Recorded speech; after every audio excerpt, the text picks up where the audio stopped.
9h30, 11h sur Europe 1. Culture Média. Thomas Hill. Et alors toute l'équipe est là pour écouter la chronique de Jean-Luc Lemoyne. Et Jean-Luc, ce matin, nous recevons un grand acteur, Samuel Le Bihan. Oui, j'en suis très content, parce qu'on n'en reçoit pas souvent. Enfin, je veux dire dans la partie média. Ah d'accord, ok. Non, bah, en plus il y a la programmatrice en face de moi, donc je vais faire... Non, je vous explique Samuel, il y a une partie média, une partie culture dans l'émission. D'habitude les comédiens sont dans la partie culture. Donc quand on a un comédien dans la partie média, je suis content, ça change. Pour vous donner une idée, le dernier comédien qu'on a reçu dans la partie média, c'est Stéphane Bern. Voilà.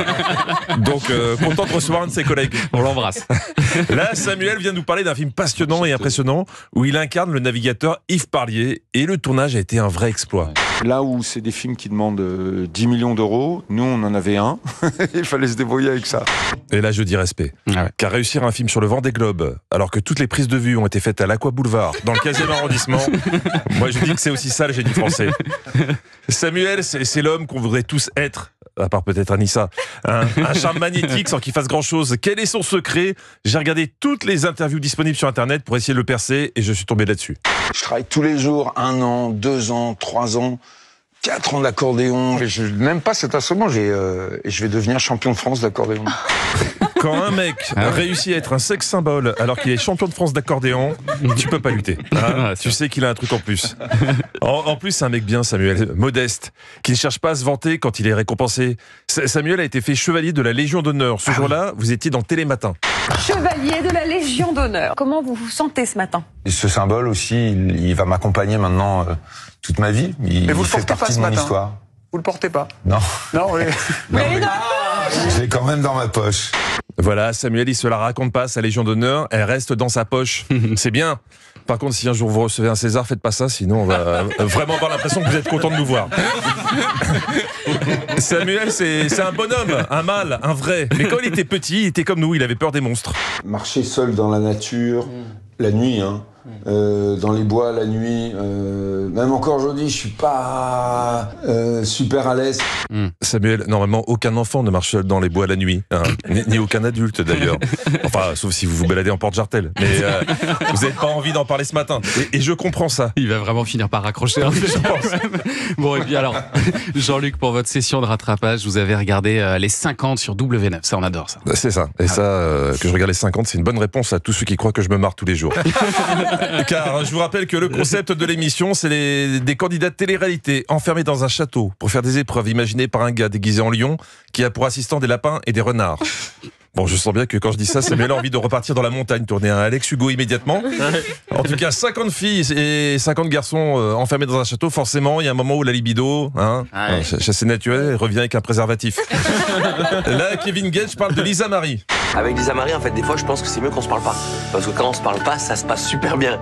Il a raison. Regardez, moi, je parle pas à Charlize Theron. Ça se passe super bien entre nous. C'est ça, le secret de la vie de couple, ne pas se parler. Bon, Kevin et Lisa Marie se tournent autour, et ce qui devait arriver arriva. Ils s'embrassaient, eurent beaucoup de mononucléose. Et du coup, Nicolas les voit. Vous êtes fait un bisou sur la bouche? Bah oui. À défaut de le vivre, moi je le vois. Eh oui, il le voit, du verbe voyer. Transitif du premier groupe, je voyais, tu voyais. Il fait partie du même groupe que Croivet. Vous croyez pas, Samuel? Nouvelle épreuve, le lion l'a appelé coup de folie. Non Thomas, rien à voir avec la chanson de Thierry Pastor. Non, j'étais sûr. Mange ton fromage, toi.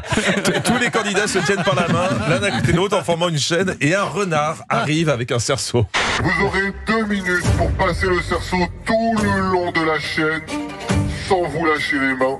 Je pense que la location du château a pété le budget, parce que plus ça va, plus les épreuves dans cette émission sont inspirées d'une maternelle moyenne section. Explication plus jeu égale 4 minutes d'antenne avec un cerceau à 3 €. Je pense que le directeur de production, c'est Michel Barnier. Ouais, c'est ça. Autre épreuve intense, les candidats devaient appeler le lion avec un numéro de téléphone. Seul petit problème, pour composer le numéro de téléphone, la production a mis à disposition un téléphone à cadran. Et là, Julie bug. 07. Je dois taper ou pas là? Je comprends pas. Je tape sur quoi? Comment ça va? Ok, 07. Je comprends pas.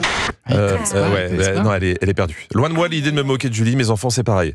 L'autre jour, j'ai ramené un téléphone à cadran, il me posait les mêmes questions. Comment on fait pour appeler les services sociaux? Et pourquoi tu ne mangeais pas nous? Si on m'avait dit qu'il fallait les nourrir tous les jours, moi j'aurais jamais fait d'enfant. Bon, Julie s'explique. Normalement, t'as un téléphone nouvelle génération. Là, on me donne un téléphone avec la roulette. Alors, je m'en souviens, ma grand-mère, elle avait le même à l'époque. Oh, que cette séquence fait mal. Oui, Samuel, on va pas se mentir, vous et moi, nous sommes la grand-mère de Julie. Je préfère en rester là. Merci Jean-Luc Lemoine qu'on peut applaudir collectivement. Merci Jean-Luc. Merci Un plaisir, Jean-Luc, Samuel. qu'on retrouve demain au Mondial de l'Auto, parce que demain on sera au Mondial de l'Auto, figurez-vous. C'est pas vous qui allez vendre des bagnoles. Hein. Ah oui, parce que là, préparez-moi un petit peu.